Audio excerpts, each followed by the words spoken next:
Good morning! Welcome to my job.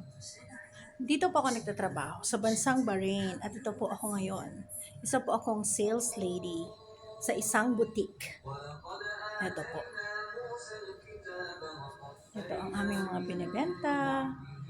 Ayan, pang summer dresses, pang party dresses. Ayan.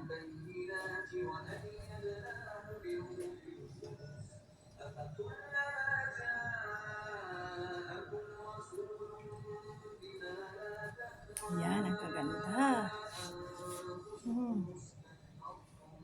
So, konti na lang guys. Konti na lang. Makikita ko ng aking mga tatlong angels. CJ, Josh, at Ann. Keep safe everyone.